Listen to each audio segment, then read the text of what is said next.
तो स्वागत है आप सबों का हमारे एजुकेशन की इस नई दुनिया राजन अ बिलीफ में। आज के इस वीडियो में हम लोग CHSL के प्रीवियस ईयर क्वेश्चंस को डिस्कस करने वाले हैं। आज के इस वीडियो में हम लोग CHSL 2019 में पूछे गए GS में 20 प्रश्नों को डिस्कस करेंगे, जो हमारे एग्ज़ाम्स के लिए बहुत ही ज़्यादा इम्पॉर्टेंट होगा, क्योंकि ये जो 20 प्रश्न होंगे वो हम लोगों को गाइड करेगा कि किस प्रकार से अब आने वाले एग्ज़ाम्स में प्रश्न पूछे जा सकते हैं। मैं आपको बता दूं कि हर एक क्वेश्चंस को मैं ठीक उसी प्रकार डिस्कस करूंगा जिस प्रकार मैं पहले के वीडियोस में क्वेश्चंस को डिस्कस करते आ रहा हूं।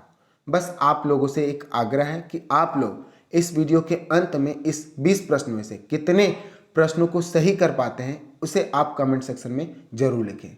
इससे क्या होगा कि आप लोगों को एक आइडिया मिलेगा कि अब हम लोगों को GS सब्जेक्ट पर किस अनुरूप से काम करना चाहिए। तो चलिए शुरू करते हैं आज के इस वीडियो को।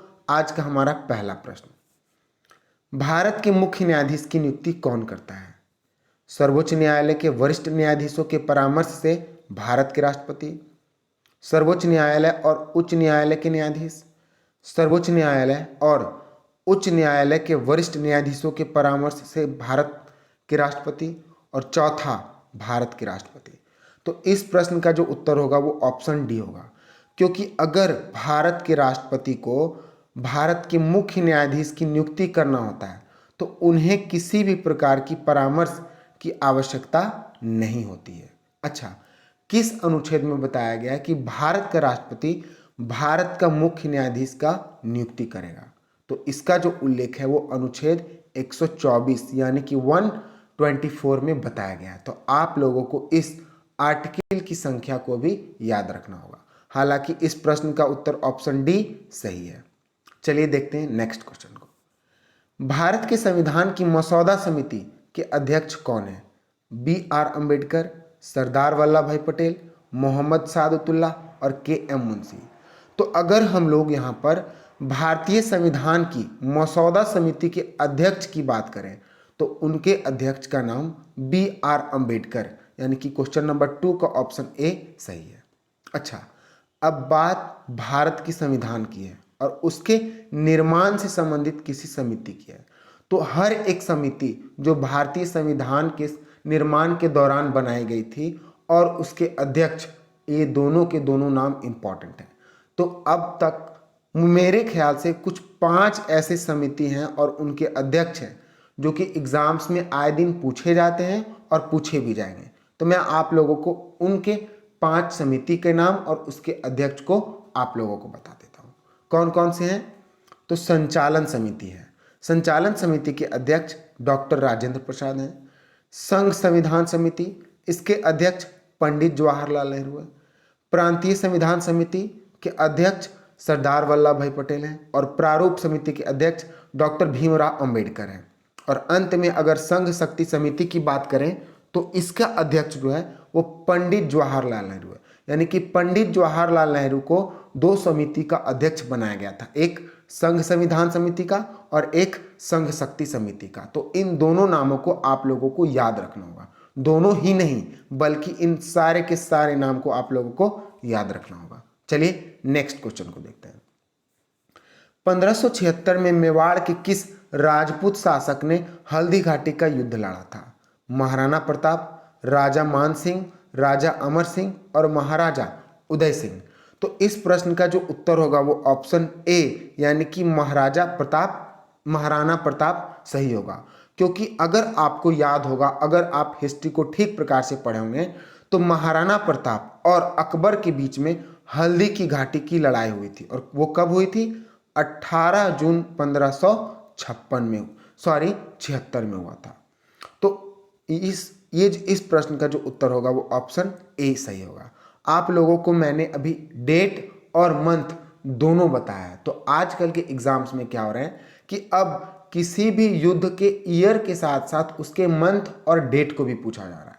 इस प्रकार क्या होता है कि स्टूडेंट्स को केवल ईयर्स को पढ़ने की आदत है, तो वो वहाँ पे कंफ्यूज हो जाते हैं और क्वेश्चंस को गलत करके आते हैं। तो आप लोगों को हर एक तरह से तैयार होकर एग्जामिनेशन हॉल में बैठना है और उसे ठीक प्रकार से हर एक स्थिति को हैंडल करना है। अगर आप ठीक प्रकार से तैयार होकर जाते हैं तो आप लोगों को किसी भी प्रकार की समस्या वहां नहीं होगी। तो इस बातों को ध्यान में रखकर मैं आप लोगों को ये चीज़ों को बता दे रहा हूं। चलिए आगे देखते हैं। सभी जीवों में पोषण की प्रक्रिया में पहले चरण के दौरान ग्लूकोज के 6 कार्बन अणु से टूटे हुए 3 कार्बन अणुओं को क्या कहा जाता है? पायरुवेट, मिथुन, ब्यूटेन और इथेन। तो इसका जो उत्तर होगा वो ऑप्शन ए सही होगा। तो क्वेश्चन नंबर 4 का ऑप्शन ए सही है। नेक्स्ट क्वेश्चन, मानव शरीर के निम्नलिखित में से कौन सा भाग कार्बन डाइऑक्साइड छोड़ता है जिसे रक्त द्वारा शरीर के बाकी हिस्सों से लाया जाता है? अलबेली, स्वर यंत्र, श्वास नली और ब्रोंची। तो इस प्रश्न का उत्तर ऑप्शन ए सही है, क्योंकि अलबेली के द्वारा ही, अलबेली मानव शरीर का एक ऐसा भाग है जो कि कार्बन डाइऑक्साइड को छोड़ता है जब रक्त द्वारा शरीर के बाकी भाग से इसे लाया जाता है। और अलबेली कहाँ पाया जाता है? तो हम लोगों का उत्तर होगा लंग्स में पाया जाता है। देखिए, मैं आप लोगों के लिए एक छोटा सा डायग्राम तैयार कर के रखा हूं इस चीज को समझाने के लिए। चलिए देखते हैं उसको। देखिए, अभी मैंने ऑप्शंस में क्या बताया, एक अलवेली था जो कि आप लोगों को यहाँ पे दिख रहा है, ये लंग्स के पार्ट में है। स्वर तंत्र है तो यहाँ ये है, श्वास नली है तो यहाँ ये है। तो आप लोगों को देख सकते हैं, आप सब इन पॉइंट्स को देख सकते हैं कि केवल लंग्स ही एक ऐसा पार्ट है जहाँ पर ऑक्सीजन, मतलब कि गैसेस, चाहे वो CO2 हो या ऑक्सीजन हो, वहाँ पे आदान प्रदान होता है। और लंग्स के पार्ट में एक अलवेली होता है, आप यहाँ पे देख सकते हैं, जिसका इंग्लिश में स्पेलिंग ALVEOLI होता है। तो इसी के कारण जो है हम लोग ऑक्सीजन को, कार्बन डाइऑक्साइड को शरीर के अन्य भाग से ब्लड के द्वारा लाए गए उसे बाहर निकाल पाते हैं। तो ये मेरे तरफ से एक छोटा सा प्रयास था, आप लोग जरूर बताएं कि यह कैसा रहा। बस आप लोगों को ये बताने का मतलब था कि अलवेली जो है वो लंग्स का पार्ट है, और जितने भी ट्रांसफॉर्मेशन और एक्सचेंज वगैरह होते हैं वो लंग्स हमारे रिस्पायरेटरी सिस्टम में बहुत ही ज़्यादा इंपॉर्टेंट रोल प्ले करता है। ठीक है, मैं आशा करता हूं मैं आप लोगों को समझा पाया। नेक्स्ट क्वेश्चन, निम्नलिखित में से किस ग्रह को अब पृथ्वी के सौरमंडल के भीतर का ग्रह नहीं माना जाता है? प्लूटो, यूरेनस, मंगल, नेपच्यून। अगर हम लोग नेपच्यून की बात करें तो वो अब भी ग्रह है, मंगल की बात करें तो वो भी है, यूरेनस की बात करें तो वो भी है। प्लूटो ही एकमात्र दिए गए ऑप्शंस में से ग्रह है जो कि अब सौरमंडल के भीतर का ग्रह नहीं माना जाता है, क्योंकि हम लोग जानते हैं पहले जो थी सौरमंडल में 9 ग्रह था, लेकिन अब प्लूटो को हटा करके सौरमंडल में केवल 8 ग्रह कर दिया गया है। तो इस प्रश्न का उत्तर ऑप्शन ए सही होगा। अच्छा, अब बात जब प्लूटो की है तो मैं आपको प्लूटो के बारे में बताता हूँ। हुआ क्या है कि प्लूटो जो है अन्य ग्रहों की तरह सूर्य का चक्कर काटता है अपने पथ पर, लेकिन इसके आकार में छोटा होने के कारण ये एक, इसमें बोनो ग्रह का भी क्वालिटी पाया जाता है। तो इसलिए साइंटिस्ट ने क्या किया, वर्ष 2006 में, कब? वर्ष 2006 में प्लूटो को सौरमंडल के भीतर के ग्रह से निकाल दिया गया, यानी कि अब इसे सौरमंडल के भाग से बाहर कर दिया गया है। अच्छा, ऐसा किसके द्वारा किया गया था, यह भी पूछा जा सकता है। तो ऐसा IAU के द्वारा किया गया था। अब यहाँ IAU क्या है? तो IAU का full form international astronomical union है। ठीक है, और अगर प्लूटो को खोज के बारे में बात करें, हो सकता है पूछ दे, क्या पूछेगा किसी को पता नहीं है। हालांकि मैं आपको हर एक जानकारी मुझसे जहां तक हो पा रहा है मैं सारी की सारी जानकारी आप लोगों को दे रहा हूं। तो प्लूटो का अगर आप लोगों के स्थापना वर्ष या फिर खोज वर्ष पूछा जाए तो उसका उत्तर आप लोगों को 1930 होगा। तो इतनी सारी जानकारियां हैं जो हमें इस प्रश्न से मिलती है। नेक्स्ट क्वेश्चन, भारत छोड़ो आंदोलन कब शुरू किया गया था? अगस्त 1942, अप्रैल 1919, फरवरी 1928 और अक्टूबर 1905। तो भारत छोड़ो आंदोलन जो है वो अगस्त 1942 को शुरू किया गया था, में शुरू किया गया था। अच्छा, अभी जो मैंने आपको पिछले प्रश्न में बताया कि अब क्या कर रहा है, वर्ष के साथ साथ महीनों के भी नाम दे दिया जा रहा है, ताकि क्वेश्चंस जो है इससे कुछ ना कुछ कठिन हो जाता है और स्टूडेंट्स कंफ्यूज होकर के प्रश्न को गलत करके आ जाते हैं।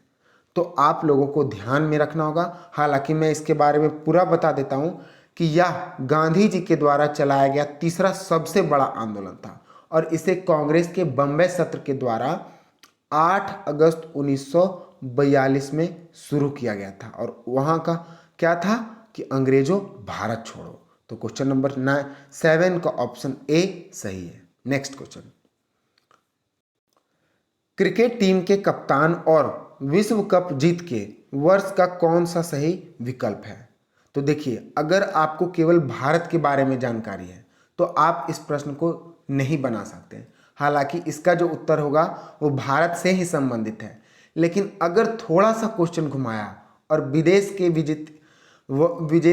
विजय वर्ष से पूछा जाए प्रश्न को तो आप जरूर कंफ्यूज हो जाएगा। Sorry for that, but it is right I think. Okay, then यहाँ जो पूछ रहा है कि क्रिकेट टीम के कप्तान और विश्व कप के जीत के वर्ष का कौन सा सही विकल्प है? तो माइकल क्लार्क, वर्ष 2007। तो ये गलत है, इसका उत्तर वर्ष 2015 होगा। इमरान खान 1996, तो ये भी गलत है, इसका उत्तर 1992 होगा। कपिल देव 1983, तो ये सही होगा।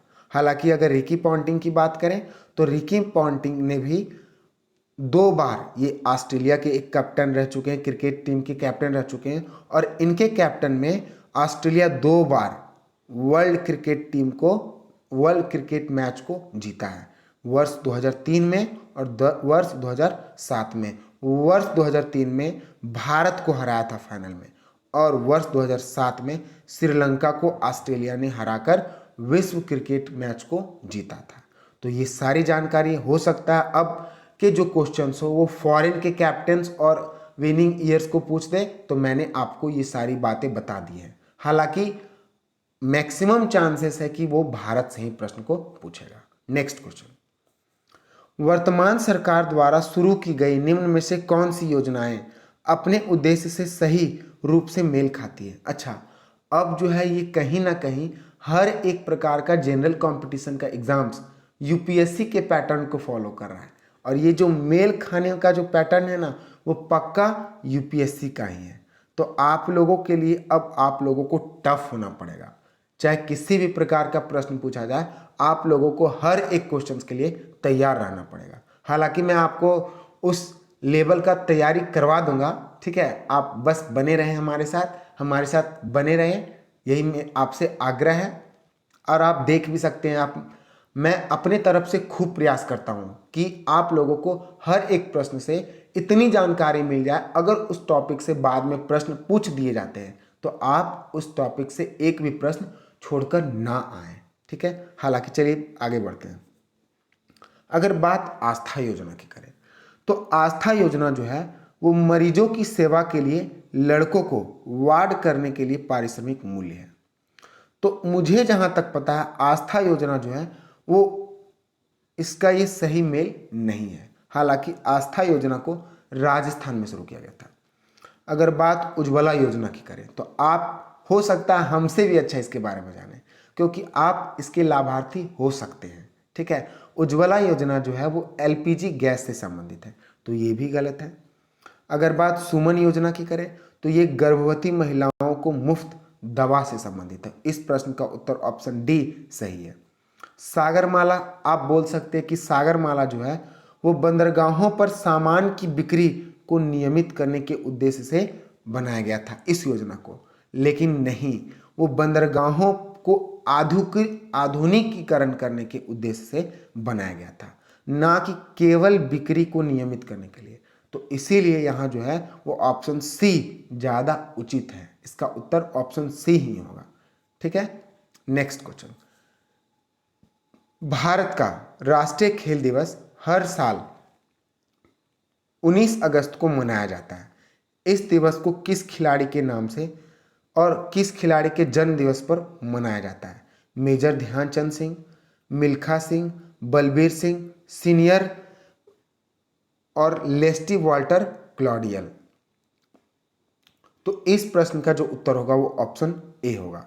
यानी कि मेजर ध्यानचंद सिंह के जन्म दिवस पर हम लोग प्रत्येक वर्ष राष्ट्रीय खेल दिवस मनाते हैं और इनका जन्म जो है वो 19 अगस्त को होता है। और मैं आपको एक और बात बता दूं, खेल के क्षेत्र में जितने भी पुरस्कार होते हैं मैक्सिमम पुरस्कार को इन्हीं के जन्म दिवस के दिन विस्तृत और अवार्ड दिए जाते हैं।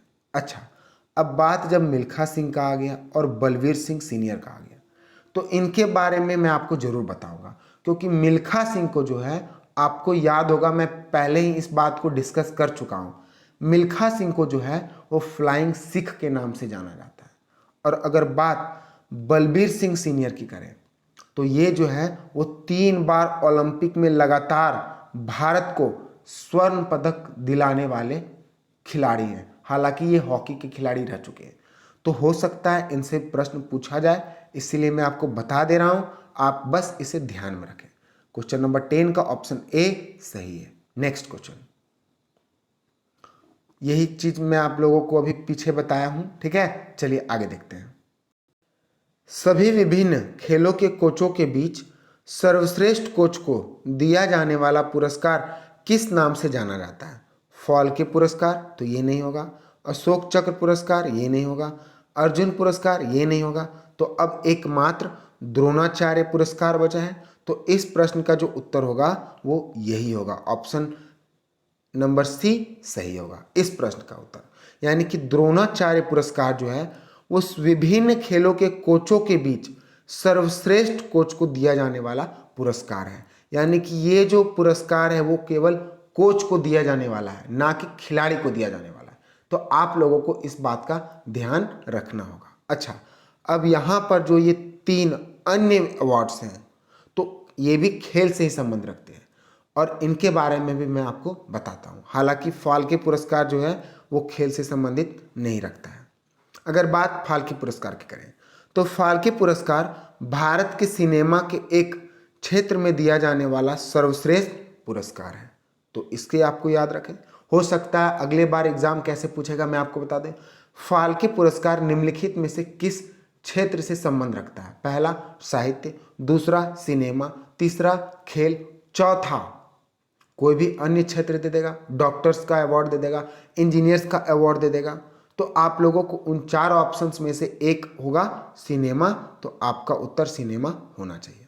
अगर बात अशोक चक्र की करें तो अशोक चक्र भारत का शांति के समय दिया जाने वाला सबसे ऊंचा वीरता पदक है। अब बात अर्जुन पुरस्कार की करें तो भारत में सबसे पुराना राष्ट्रीय खेल पुरस्कार अर्जुन पुरस्कार है, जिसकी शुरुआत 1961 में हुआ था। तो मेरे अनुसार ये काफ़ी जानकारी मैं आपको बार बार बोल रहा हूँ कि बार बार दे रहा हूँ कि अगर इन टॉपिक से अगर आपको प्रश्न पूछा जाए तो आप वहाँ गलती नहीं करेंगे। नेक्स्ट क्वेश्चन, 8 जनवरी 2020 तक भारतीय सेना के प्रमुख कौन थे? बिपिन रावत, मनोज मुकुंद नरावना, राकेश कुमार सिंह भदौरिया और करमवीर सिंह। तो अगर आपको याद होगा तो देखिए ये जो प्रश्न है वो करंट अफेयर से रिलेटेड है। एग्जाम्स कब हुआ था? वर्ष 2020 में। हालांकि फॉर्म को वर्ष 2019 में भरा गया था। तो ये जो है अक्टूबर के महीने में 2020 में एग्जाम्स हुआ था। तो वो 8 से 10 महीने पहले के करंट अफेयर्स को पूछ रहा है। क्या पूछ रहा है कि 8 जनवरी 2020 तक भारतीय सेना के प्रमुख कौन थे? तो इसका जो उत्तर होगा वो मनोज मुकुंद नरावना होगा। और अगर आप इस बात से जानकार होंगे तो मनोज मुकुंद नरावने जो हैं वो 31 दिसंबर 31 दिसंबर 2019 को अपने इस पद के लिए शपथ ग्रहण किए थे, क्योंकि बिपिन रावत को उस समय अपने पद को छोड़ना पड़ा था। तो इस प्रश्न का जो उत्तर होगा वो ऑप्शन बी सही होगा। नेक्स्ट क्वेश्चन, भारत में रामसर कॉन्वेंशन आर्द्र भूमि पर किस वर्ष लागू हुआ था? भारत में जो है वो रामसर कॉन्वेंशन आर्द्र भूमि 1984 में लागू हुआ था। तो इस प्रश्न का जो उत्तर है वो ऑप्शन ए सही है। अच्छा, अब बात रामसर कॉन्वेंशन की है तो मैं आपको इसके बारे में कुछ बताना चाहता हूँ। रामसर कॉन्वेंशन की शुरुआत 1971 में हुआ था, यानी कि इसकी स्थापना जो है वो इटली में हुआ था। ठीक है, इटली के रामसर नामक शहर में हुआ था, तो इसीलिए इस समझौते का नाम ही रामसर कर दिया गया। हालांकि इसकी जो रामसर कन्वेंशन आर्द्र भूमि की घोषणा होने की शुरुआत हुई थी वो 1975 में हुआ था। और किसके द्वारा घोषणा किया जाता है? तो यूनेस्को के द्वारा। अच्छा, अभी क्वेश्चन क्या पूछ सकता है कि भारत में कुल कितने रामसर कन्वेंशन है? तो वर्तमान समय में भारत में कुल 42 रामसर कन्वेंशन है।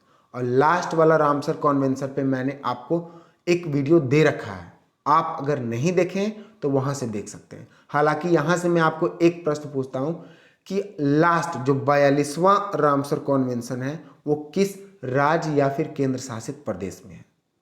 ठीक है, हालांकि एक हिंट भी दे देता हूं मैं आपको कि यह उत्तर भारत में स्थित है। चलिए आगे देखते हैं। निम्नलिखित में से कौन सा संगीत का शास्त्रीय शैली की हिंदुस्तानी शैली में एक प्रसिद्ध तबला वादक नहीं है? जाकिर हुसैन, लतीफ़ अहमद, अहमद अमजद अली और स्वप्न चौधरी। तो इन अगर 4 ऑप्शंस की बात करें तो अमजद अली एक ऐसे शैली से संबंध रखते हैं, एक ऐसे वादक से संबंध रखते हैं, लेकिन वो तबला वादक नहीं है। अच्छा, तो ये है क्या? तो ये जो है वो सारंगी के वादक हैं, सारंगी के लिए ही ये जाने जाते हैं। तो इस प्रश्न का उत्तर ऑप्शन सी सही होगा। नेक्स्ट क्वेश्चन, भारत की जैव विविधता हॉटस्पॉट कौन सी है? पश्चिम घाट, उत्तर पूर्वी घाट भारत और सुंदरलैंड। तो मेरे हिसाब से ये तो तीनों ऑप्शन सही हैं, तो इसका जो उत्तर होगा वो ऑप्शन 3 सही है। अच्छा, आपको इसको लेकर कंफ्यूजन हो सकता है, उत्तर पूर्वी भारत, क्योंकि अगर मेरे अनुसार माने तो भारत में कुल 4 अभी जैव विविधता हॉटस्पॉट हैं। तो उत्तर पूर्वी को क्या कहा जाता है? Indo Burma region, Indo Burma region, क्योंकि उत्तर पूर्वी का ये जो भारत का क्षेत्र है हम लोगों का, ये ठीक है, तो ये कहीं ना कहीं वर्मा से हमारा जो भारत देश है वो अपनी बॉर्डर को साझा करता है, तो इसीलिए वहाँ पे क्या बोला जाता है? Indo Burma region. और चौथा की बात करें तो वो है हिमालय क्षेत्र, जिसे जैव विविधता हॉटस्पॉट में शामिल किया गया। तो इस प्रश्न का उत्तर ऑप्शन सी सही है और 3 सही है। माई एक्सपेरिमेंटल विथ ट्रुथ पुस्तक को किसके द्वारा लिखा गया है? तो इसके लिए मुझे ऑप्शंस पढ़ने की कोई आवश्यकता नहीं है, इसका उत्तर M.K. गांधी होगा। तो क्वेश्चन नंबर 16 का ऑप्शन सी सही है। नेक्स्ट क्वेश्चन, किस अमेरिकी राष्ट्रपति ने शांति का नोबेल पुरस्कार जीता है? Barack Obama, George Washington, Bill Clinton और अब्राहम लिंकन। तो निम्नलिखित में से बराक ओबामा एक ऐसे अमेरिकी राष्ट्रपति हैं जिसे शांति के लिए वर्ष 2009 में नोबेल पुरस्कार से सम्मानित किया गया था। तो इसका उत्तर क्वेश्चन नंबर 17 का ऑप्शन ए सही है। अच्छा, अब बात नोबेल पुरस्कार की आ गई, तो मैं आपको नोबेल पुरस्कार के बारे में बताता हूँ। नोबेल पुरस्कार, इस पुरस्कार को अल्फ्रेड नोबेल, किसके नाम पर? अल्फ्रेड नोबेल की याद में वर्ष 1901 में, कब? 1901 में शुरू किया गया था। यह यानी कि ये जो पुरस्कार है शांति, साहित्य, भौतिकी, रसायन, चिकित्सा और अर्थशास्त्र के क्षेत्र में दिया जाता है, यानी कि कुल मिलाकर इसे 6 क्षेत्रों में दिया जाता है।